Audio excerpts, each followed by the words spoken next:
नमस्कार साथियों, मैं कुणाल आप सभी का UP RO ARO most important question discussion series में स्वागत करता हूं। तो रोज की तरह आज की अपनी क्लास में फिर हम लोग डिस्कस करने वाले हैं कुछ प्रश्न जो हमारी आने वाली परीक्षा के लिए महत्वपूर्ण हैं। तो आइए आगे बढ़ते हुए देखते हैं कौन कौन से प्रश्न आज की क्लास में शामिल किए गए हैं और उनसे जुड़ी हुई क्या क्या बातें आपको याद रखनी है। तो पहला आज का हमारा जो प्रश्न है वो पूछ रहा है कि सर्वप्रथम किसने प्रति व्यक्ति आय के आधार पर राष्ट्रीय आय का अनुमान लगाया था। दादा भाई नौरोजी, आर.सी. दत्त, वी.के.आर.वी. राव और फिरोज शाह मेहता।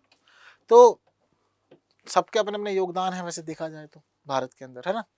तो इस प्रश्न का सही उत्तर जो है वो है दादा भाई नौरोजी। तो देखिए, दादा भाई नौरोजी ऐसे पहले व्यक्ति थे जिन्होंने प्रति व्यक्ति आय के आधार पर राष्ट्रीय आय का अनुमान लगाने का कार्य किया था। तो इसी वजह से प्रश्न का उत्तर क्या हो जाएगा, ए हो जाएगा। बाकी और तीन लोग जो हैं ये भी अपने आप में खास है, जैसे कि आर.सी. दत्त, इनका पूरा नाम रमेश चंद्र दत्त है। तो ब्रिटिश भारत का आर्थिक इतिहास नाम की इन्होंने किताब लिखी थी, बड़ी महत्वपूर्ण और खास किताब मानी जाती है। वी.के.आर.वी. राव भी विशेष व्यक्ति हैं क्योंकि इन्होंने राष्ट्रीय आय का पहली बार वैज्ञानिक अनुमान लगाने का काम किया था।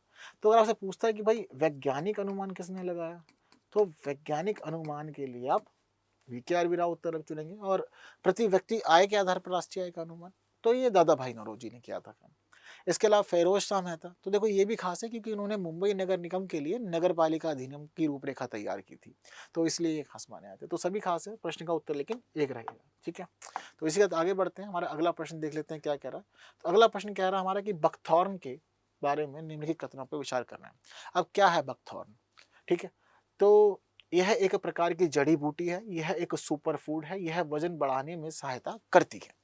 ठीक है, तो कह रहा है कि बताइए सही उत्तर क्या है। एक और दो है, दो और तीन है, एक और तीन है, या फिर एक दो और तीन तीनों ही है। तो देखिए, बकथॉर्न एक प्रकार की जड़ी बूटी है, ये बात बिल्कुल ठीक है। लेकिन आजकल ना लोग इसको सुपर फूड के रूप में इस्तेमाल कर रहे हैं। बहुत ज्यादा फेमस सुपर फूड ये होता जा रहा है। ये सुपर फूड इस वजह से हो रहा है क्योंकि ये वजन को कम करने में मदद करता है। क्या करने में मदद करता है, कम, बढ़ाने में मदद नहीं करता, वजन को कम करने में मदद करता है। तो बकथॉर्न के लिए सही उत्तर जो है वो एक और दो यानी कि ए हो जाएगा हमारे लिए। ठीक, कोई डाउट तो नहीं। चलिए आगे बढ़ते हैं, अगला प्रश्न देखते हैं हमारा क्या कह रहा है। तो अगला प्रश्न कह रहा है कि अल्फा कैरोटीन के संदर्भ में निम्नलिखित कथनों पर विचार कीजिए। यह एक प्रोटीन है और यह त्वचा में उपस्थित होता है। तो देखिए, अल्फा कैरोटीन की बात चल रही है। तो देखिए, दरअसल अल्फा कैरोटीन जो होता है ये कैरोटीन का ही एक प्रकार होता है, और कैरोटीन जो होता है ये त्वचा के अंदर पाया जाता है। जल में अघुलनशील होता है ये, और संरचनात्मक तथा तंतुमय होता है। ये सींग में, नाखून में, खुर में, बाल में, इन सभी जगह पर मिल जाता है। तो प्रोटीन भी है और बिल्कुल त्वचा में उपस्थित होता है। दोनों ही बातें जो है वो ठीक है, और दोनों बात ठीक होंगी तो प्रश्न का उत्तर क्या हो जाएगा हमारे लिए, सी हो जाएगा कि एक और दो दोनों ही सही है। ठीक है, क्लियर है मामला। आइए अगला देखते हैं प्रश्न क्या कह रहा है हमारा। तो हमारा अगला प्रश्न कह रहा है कि नीचे दो कथन है, एक अभिकथन है, दूसरा कारण है। बताइए दोनों मतलब दोनों सत्य हैं तो बताइए कि व्याख्या कर रहा है या नहीं कर रहा। अगर मान लीजिए कोई एक गलत है तो फिर आपको अलग आंसर चूज करना है। तो पहले में कह रहा है कि ध्वनि तरंगे यांत्रिक तरंगे कहलाती है। ध्वनि तरंगों के संचरण के लिए किसी माध्यम की आवश्यकता नहीं होती है। देखो, यांत्रिक तरंगे हैं या नहीं, ये थोड़ा सा आपको याद रखने वाली बात है। पर बात ध्यान रखिएगा कि संचरण के लिए ना किसी माध्यम की आवश्यकता हमेशा होती है। किसी को अपना संचरण करने के लिए कोई माध्यम नहीं चाहिए, ऐसा हो ही नहीं सकता है। माध्यम चाहिए होता है। प्रकाश को भी चलने के लिए माध्यम चाहिए। प्रकाश जो हमारे आसपास दिखाई देता है ना, ये भी किसी ना किसी माध्यम से ही है, वरना हमें प्रकाश नहीं दिखेगा। चीजें नहीं हो सकती प्रकाश में किसी प्रकार से। ठीक है ना। तो दूसरा जो है वो तो गलत हो जाएगा। अब मान लीजिए कि आर जो है वो असत्य है, गलत है, तो इस स्थिति में ना बहुत ज्यादा परेशान नहीं होना। जब हम यहाँ कन्फर्म है तो हमें बस ये ढूंढना कि कहाँ पे लिखा हुआ है कि आर अस्त्य है। ये लिखा हुआ आर अस्त्य है, असत्य है। ठीक है, यानी कि यहाँ पर लिखा हुआ आर असत्य है, तो इसका मतलब क्या हो जाएगा कि प्रश्न का उत्तर हमारा डी हो जाएगा। ठीक है, बाकी कहीं उलझना नहीं। अगर आपको पता लग जाता है कि दोनों में से कोई एक गलत है ना, तो अपने आप आपका आंसर जो है वो और इजी हो जाएगा। अगर दोनों सही हो रहे हैं ना, तो आपके लिए थोड़ा डिफिकल्टी है, क्योंकि दोनों सही होंगे ना तो आपको कहने कंफ्यूजन होगी कि वो सही व्याख्या कर रहा है या सही व्याख्या नहीं करना, ये बताना पड़ेगा। तो एक गलत निकल जाता है ना, पूरी तरह से कॉन्फिडेंशियल आप पाते हैं, तो ऐसी स्थिति में आपको बहुत आसान काम हो जाएगा। ठीक है, चलिए आते हैं अगला प्रश्न देखते हैं। हमारा अगला प्रश्न जो है वो कार्बन फुटप्रिंट की बात कर रहा है। तो कह रहे हैं कि इससे तात्पर्य किसी एक संस्था, व्यक्ति या उत्पादन द्वारा किए जाने वाले कुल कार्बन उत्सर्जन से है। ठीक है, किसी व्यक्ति, संस्था या वस्तु के कार्बन फुटप्रिंट का आकलन हरित गृह गैसों के उत्सर्जन के आधार पर किया जा सकता है। देखो कार्बन फुटप्रिंट का मतलब क्या होता है, कितना कार्बन रिलीज कर रहे हैं आप, ठीक है। तो कार्बन कितना रिलीज कर रहे हैं, तो अब चाहे संस्था रिलीज करे, व्यक्ति रिलीज करे, या प्रोडक्शन में रिलीज हो रहा हो कार्बन, कहलाएगा तो वो उसके बावजूद कार्बन फुटप्रिंट ही, ठीक है। तो बिल्कुल पहला ठीक है स्टेटमेंट। दूसरे में कह रहे हैं किसी व्यक्ति, संस्था या वस्तु के कार्बन फुटप्रिंट का आंकड़ा हरित गृह गैसों के उत्सर्जन के आधार पर किया जाता है। अभी मान लो अगर आपको कार्बन फुटप्रिंट का आंकलन करना है तो कैसे करोगे, ऑब्वियसली बात है हरित गृह गैसों से ही तो होता है, क्योंकि ग्रीन हाउस गैसेस को ही तो कार्बन गैसेस कहा जाता है। तो दूसरा भी ठीक है, तो पहला और दूसरा दोनों स्टेटमेंट ठीक है, दोनों ठीक है, तो फिर क्या हो जाएगा, अब सी हो जाएगा हमारे लिए प्रश्न का सही उत्तर। परेशान नहीं होना, इजी आंसर निकल गया। चलिए अगला देख लेते हैं, हमारा अगला प्रश्न क्या कह रहा है। तो हमारा जो अगला प्रश्न है वो कह रहा है कि 2011 की जनगणना के अनुसार बढ़ते शहरी जनसंख्या प्रतिशत वाले राज्यों का निम्नलिखित में से कौन सा एक सही क्रम है। तो हमें पता होना चाहिए पहले किसके यहाँ पर जनसंख्या प्रतिशत क्या है शहरी जनसंख्या का। जब पता होगा तो पता लग जाएगा कि बढ़ते हुए कैसे रहेगा इनके लिए, ठीक है ना, बढ़ते हुए शहरी जनसंख्या प्रतिशत कैसे बनाना है। जैसे कि मान लीजिए गोवा है, फिर तमिलनाडु है और महाराष्ट्र है, ये तीन हमें दे रखे हैं। अब गोवा के अंदर शहरी जनसंख्या का प्रतिशत कितना है, तो गोवा के अंदर है शहरी जनसंख्या का प्रतिशत 62.2%, ठीक है। ठीक इसी प्रकार से हमें तमिलनाडु का भी देखना पड़ेगा। तमिलनाडु के अंदर ये प्रतिशत है 48.4%, ठीक है। अब महाराष्ट्र की कहानी क्या कह रही है, तो देखिए जी महाराष्ट्र के अंदर जो प्रतिशत है शहरी जनसंख्या का वो है 45.2%, ठीक। क्या कह रहा है, बढ़ते शहरी जनसंख्या वाले राज्य, तो बढ़ते क्रम में रखना है। सबसे कम कौन, महाराष्ट्र, महाराष्ट्र सबसे आगे, महाराष्ट्र के बाद कौन आएगा, तमिलनाडु आ जाएगा, उसके बाद गोवा आ जाएगा, सबसे ज्यादा है गोवा के अंदर। तो महाराष्ट्र, तमिलनाडु और गोवा हमें यहाँ मिल रहा है, क्योंकि यहाँ गोवा से शुरुआत हो रही है, ये नहीं होगा। यहाँ तमिलनाडु से शुरुआत हो रही है, ये भी नहीं होगा। यहाँ महाराष्ट्र है, गोवा है, तमिलनाडु है, ये नहीं होगा। महाराष्ट्र, तमिलनाडु, गोवा सही है हमारे लिए, MT। तो प्रश्न का उत्तर क्या हो जाएगा, डी हो जाएगा हमारे लिए प्रश्न का सही उत्तर, ठीक है।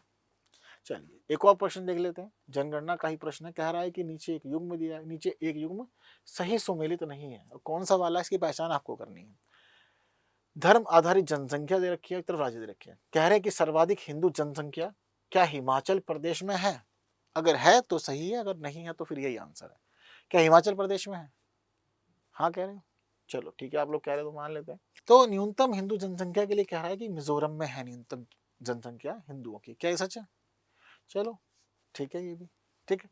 सर्वाधिक मुस्लिम जनसंख्या कहाँ पर, पश्चिम बंगाल में है। कहाँ पर है सर्वाधिक मुस्लिम जनसंख्या, पश्चिम बंगाल में है या कहीं और है, हाँ पाकिस्तान में, हाँ वहाँ तो है ही है, लेकिन भारत में बताना है, मतलब जो आंसर होना चाहिए वो भारत के किसी एक राज्य से होना चाहिए, ठीक है। तो पश्चिम बंगाल जो है उसके लिए सही आंसर नहीं है। सर्वाधिक ईसाई जनसंख्या जो है वो नागालैंड में है, ये वाली बात भी ठीक है। तो सर्वाधिक मुस्लिम जनसंख्या पश्चिम बंगाल में नहीं है तो कहाँ है, तो सर्वाधिक मुस्लिम जनसंख्या जो है वो है लक्षद्वीप के अंदर, वहीं पे सबसे ज्यादा मुस्लिम जनसंख्या पाई जाती है, ठीक है। तो यहाँ लक्षद्वीप होगा, बाकी सब कुछ बिल्कुल ठीक है। और जैसे हमारे देश में मुस्लिम जनसंख्या की स्थिति सबसे ज्यादा लक्षद्वीप में, फिर जम्मू कश्मीर में, फिर असम है, पश्चिम बंगाल उसके बाद है, और फिर केरल है। तो इसीलिए प्रश्न का उत्तर सी है। आइए आगे बढ़ते हैं, अगला प्रश्न देखते हैं। मौलिक कर्तव्यों की बात यहाँ पर की जा रही है, मतलब ऐसी ऐसी बातें जो आपकी ड्यूटी है आपको करना चाहिए, आपके लिए करना ये जरूरी है, ठीक है। तो मौलिक कर्तव्यों के संदर्भ में कह रहा है कि कौन से सही आपको ये बताना है। तो भारत के सभी लोगों में समरसता और समान भ्रातृत्व की भावना का निर्माण, क्या ये हमारा एक मौलिक कर्तव्य है, क्या ये चीज़ हमें करनी है, मतलब सभी से मिलजुल कर रहना चाहिए, अच्छे से रहना चाहिए, रहना चाहिए कि नहीं रहना चाहिए, क्या कहा जाता है, सबसे मिलजुल कर रहो या फिर बिल्कुल कर दो मार कुटाई, लठ चल जाने चाहिए, तलवारें निकाल दो, गोलियां चला दो, क्या करना चाहिए। तो बिल्कुल ठीक है, ये हमारा एक मौलिक कर्तव्य है, ये हमें करना चाहिए, मिलजुल कर रहना चाहिए और बिना मतलब सांप्रदायिक या द्वेषपूर्ण विवाद की बातें नहीं करनी चाहिए। प्राकृतिक पर्यावरण की रक्षा और उसका संवर्धन करना चाहिए, नहीं करना चाहिए, करना चाहिए, हमारी ड्यूटी है ये भी।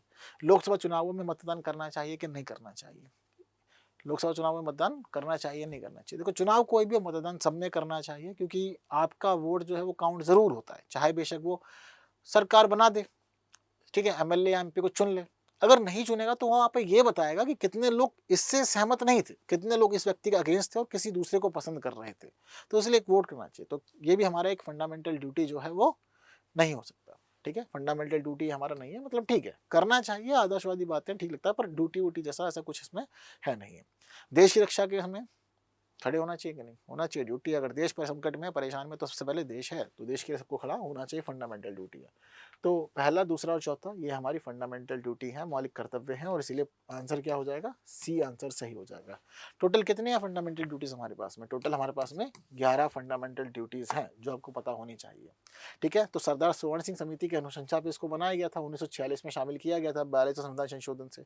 तो रूस के संविधान से अडॉप्ट किए हैं फंडामेंटल ड्यूटीज हमने, लेकिन अपने अकॉर्डिंग ढाला, मतलब फंडामेंटल ड्यूटीज को हमने वहां समझा कि रूस के संविधान में कुछ ऐसा शामिल किया गया है, तो उसके अकॉर्डिंग हमने अपना खुद का तैयार किया और संविधान के भाग 4 का के अंदर 51 का में, ठीक है, इसको हमने शामिल कर दिया। तो कुल 11 है। पहले में कह रहे हैं कि प्रत्येक नागरिक का कर्तव्य होगा कि वह संविधान का पालन करे और उसके आदर्शों, संस्थाओं, राष्ट्रीय ध्वज और राष्ट्रीय गान का आदर करे। हम सभी के लिए जरूरी है कि हम संविधान, राष्ट्रीय गान और राष्ट्रीय गीत और संवैधानिक संस्थाएं हैं उन सभी के प्रति आदर रखें अपने मन में। ठीक है, अनादर रखोगे तो फिर अच्छा बात नहीं है, और ऐसा होना भी नहीं चाहिए कभी। ठीक है, क्योंकि ये सभी हमारे लिए ही बनाए गए हैं।